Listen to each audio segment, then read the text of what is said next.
Sejam bem-vindos em nome de Jesus. Vocês podem se assentar.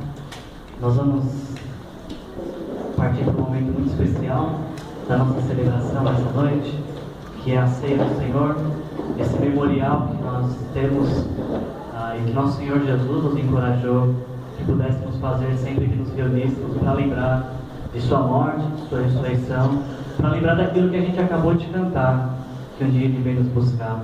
E eu queria, para esse nosso tempo de reflexão, de tempo de ceia, se você quiser me acompanhar, por favor, abra sua Bíblia no livro de João, quarto livro do Novo Testamento, Mateus, Marcos, Lucas, João, antes de Atos.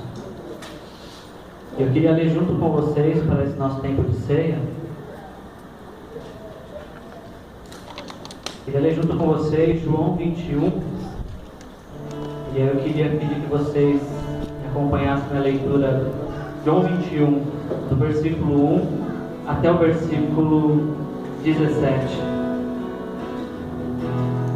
João capítulo 21, versículos de 1 a 17, diz o seguinte: depois disso, ou seja, depois que Jesus morreu e ressuscitou, ele apareceu novamente aos seus discípulos, à margem do mar de Tiberíades. E assim foi esse reencontro de Jesus com os seus discípulos. Estavam juntos Simão Pedro, aquele que o havia negado, Tomé, aquele que havia duvidado da sua ressurreição, Natanael, que anteriormente era preconceituoso, e os filhos de Zebedeu, os dois outros discípulos. Vou pescar, disse Simão Pedro. E eles disseram: nós vamos com você. E aí eles foram entrar no barco. Mas para variar um pouquinho, o barco está sem Jesus. Naquela noite não pegaram nada. E aí ao amanhecer, diz o versículo 4, ao amanhecer Jesus, Cristo ressurreto, estava na praia. Mas os discípulos não o reconheceram. E aí então, Jesus, ele lhes perguntou: filhos, vocês têm algo para comer? E eles responderam que não. E aí então Jesus disse no versículo 6: lancem a rede do lado direito do barco, e vocês encontrarão. E eles lançaram. Sabe o que aconteceu? Sabe o que acontece quando Jesus dá uma direção e a gente segue essa direção? Eles lançaram a rede, não conseguiram recolher a rede. Tal era a quantidade de peixes. O discípulo a quem Jesus amava disse a Pedro: é o Senhor. E Simão Pedro, ouvindo dizer isso, vestiu a capa, porque tinha tirado, e se lançou no mar. Todos os discípulos vieram no barco arrastando a rede cheia de peixes, porque estavam apenas a cerca de 90 metros da praia. E quando desembarcaram, viram ali uma fogueira, peixes sobre brasas e um pouco de pão. E disse-lhe Jesus: tragam alguns dos peixes que acabaram de pescar. E Simão Pedro entrou no barco e arrastou a rede para a praia. Ela estava cheia, tinha 153 grandes peixes. Embora não houvesse tantos peixes, a rede não se rompeu. E aí então disse-lhe Jesus: venham comer. Venham comer. Nenhum dos discípulos tinha coragem de perguntar: quem és tu? Porque sabiam que era o Senhor. Versículo 13, Jesus aproximando-se, como ele fez outra vez, ele tomou o pão e deu a eles, que é o que a gente vai fazer hoje à noite, e fazendo o mesmo com o peixe. E essa foi a terceira vez que Jesus apareceu aos seus discípulos depois e ressuscitou os mortos. E aqui eu queria dar ênfase nos versículos 15 a 17. Depois de comer, Jesus perguntou a Simão Pedro: Simão, filho de João, você me ama mais que estes? E Pedro respondeu: sim, Senhor, tu sabes que te amo. Disse Jesus: então, já que você me ama, cuide dos meus cordeiros. Novamente Jesus disse: Simão, filho de João, você me ama? E ele respondeu: sim, Senhor, tu sabes que eu te amo. Disse Jesus: pastoreia minhas ovelhas. Se você me ama, que a prova deste amor seja a maneira como você cuida das minhas ovelhas. E aí o versículo 17, pela terceira vez, Jesus disse: Simão, filho de João, você me ama? Pedro ficou magoado por Jesus ter lhe perguntado pela terceira vez: você me ama? E ele disse: Senhor, tu sabes de todas as coisas, e o Senhor sabe que eu te amo. Então disse Jesus: cuide das minhas ovelhas. A ceia do Senhor, que é essa cerimônia que nós vamos ter agora, ela nos lembra a pensar no sacrifício de Jesus. O pão partido lembra o corpo de Jesus, que foi moído na cruz por nossas transgressões. E o suco que nós bebemos representa o sangue de Jesus, derramado por nós e por nossos pecados. Quando a gente se depara com essa mesa e lembra aquilo que Jesus fez por nós, talvez um sentimento que venha seja de culpa. Como é que pode um justo morrer por um injusto? Aliás, não parece muito justo isso. Alguém que não tinha pecado algum morrer por alguém que tinha tantos pecados assim. Mas essa não é a mesa da culpa. Essa é a mesa do perdão. Esse versículo que a gente acabou de ler está na minha mente há algumas semanas, porque essa é a primeira experiência que Pedro tem com Jesus ressurreto. Se vocês se lembrarem, Pedro tinha negado Jesus, e depois que Pedro nega Jesus, essa é a primeira vez que Pedro se reencontra com o Senhor. E quando Pedro se reencontra com o Senhor, Jesus não projeta sobre Pedro uma culpa. Ô Pedro, você me negou, Pedro. Ô Pedro, isso é coisa que se passa, a gente é amigo. Ó, nem vem conversar comigo, porque você me negou e agora você quer comer junto comigo. Não é essa a atitude de Jesus. A única pergunta que Jesus faz, mesmo depois de Pedro ter negado ele, é: Pedro, você me ama? Essa é a única pergunta que Jesus faz. Porque o que está em jogo não são nossos erros e falhas, é o quanto nós amamos o Senhor e o quanto nós queremos ter uma vida com Ele. Os erros que cometemos já foram pagos na cruz. Se você um dia confessou Jesus Cristo como Senhor e Salvador da sua vida, sobre sua vida existe um dizer: está perdoado. Não existe mais condenação alguma para aqueles que estão em Cristo Jesus. Toda a nossa dívida do pecado foi paga. Portanto, esta mesa não fala de culpa, ela fala de perdão, ela fala de amor, ela fala de favor por mim e pela sua vida. Queria pedir que você fechasse os seus olhos,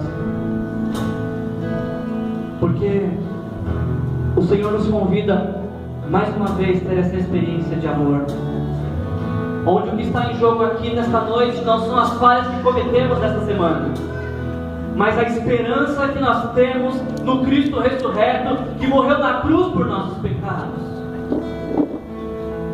Quando nós nos levantamos e pegamos um desses elementos, nós não estamos achando, não deveríamos achar que somos justos, que somos perfeitos. Pelo contrário, estamos reconhecendo: Senhor, sou responsável por essa culpa, por essa morte, e te agradeço de todo o meu coração, de apesar das minhas falhas, apesar dos meus erros, apesar dos meus pecados, o Senhor decidiu me amar e morrer por mim.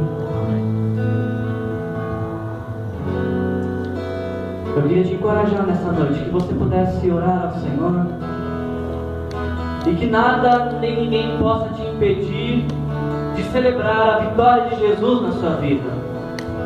Que nada nem ninguém possa te impedir de celebrar o perdão de Deus sobre a sua vida, a restauração, o recomeço da vida.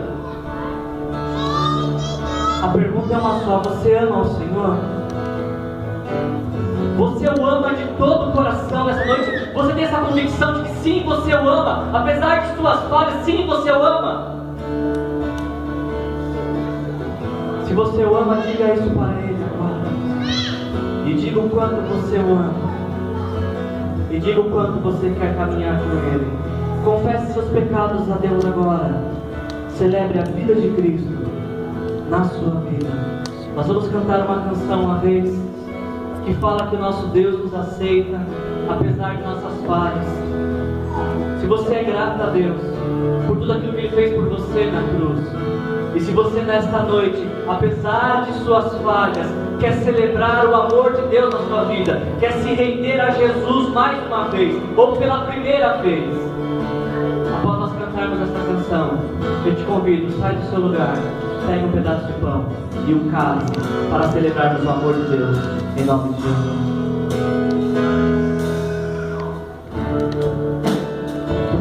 Todos necessitam de um amor perfeito, perdão e compaixão. Todos necessitam de graça e esperança, de um Deus que salva.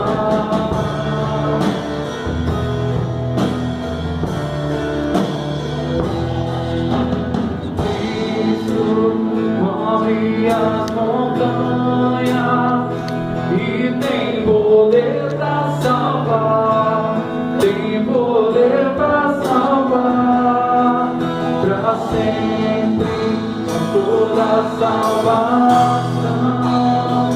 Jesus a morte venceu, sobre a morte venceu.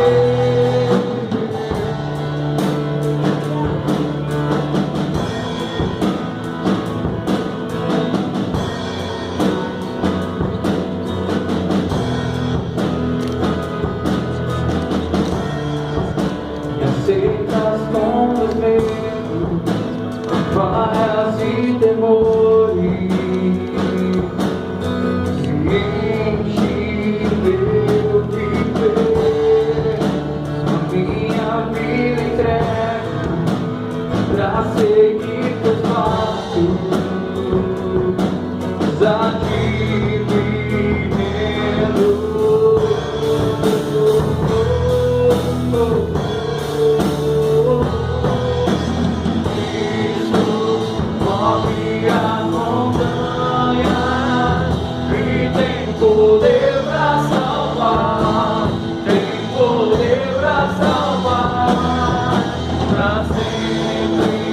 Toda salvação, Jesus a morte venceu, sobre a morte venceu. Se você quer celebrar o fato de Jesus ter vencido a morte para que você pudesse ter vida, sai do seu lugar, sirva-se parte dessa vez em nome de Jesus.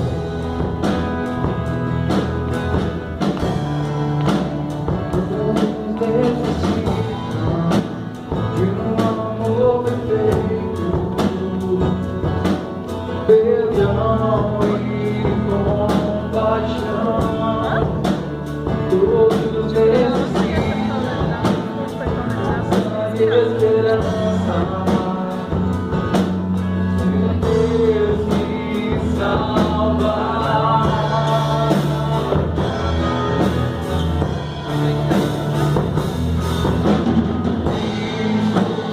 Move as montanhas,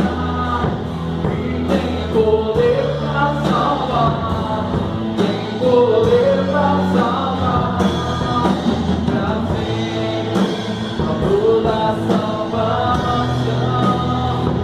Jesus a morte venceu, sobre a morte venceu. Move a montanha e tem poder pra salvar.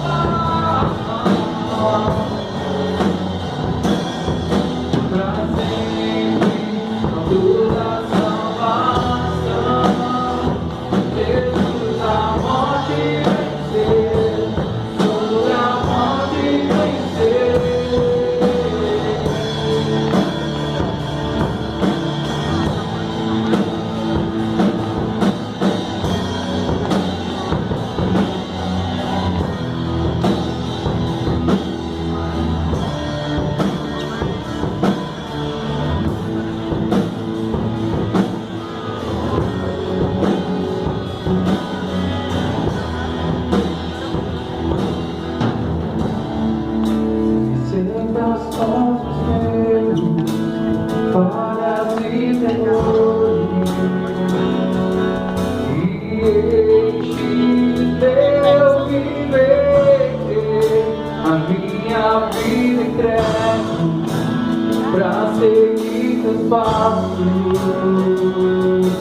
morte venceu, sobre a morte venceu, Cristo move as montanhas e tem poder para salvar, tem poder para salvar, para sempre, a toda salvação. Jesus a morte venceu, sobre a morte venceu. Mais uma vez, com as nossas vozes. Cristo move as montanhas e tem poder para salvar. Aleluia. Ele é poderoso para nos salvar. Para sempre, a toda salvação. Jesus a morte venceu, sobre a morte venceu. Aleluia, Senhor.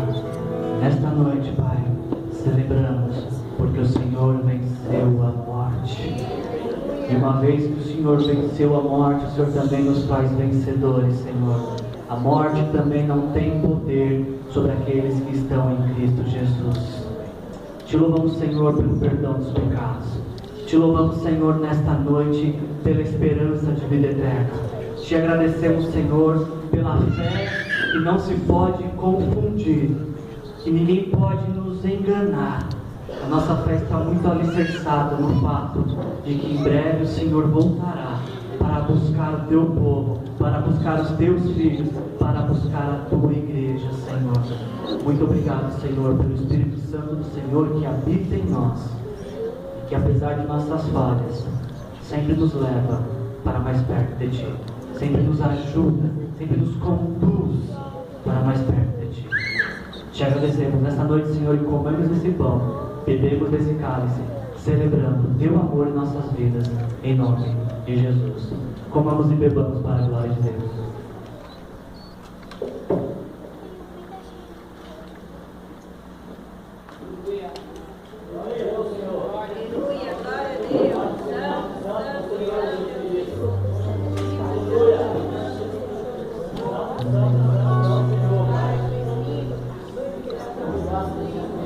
Obrigado, Senhor, pela tua salvação. O Senhor tem poder para salvar. Nós somos testemunhas disso, Senhor.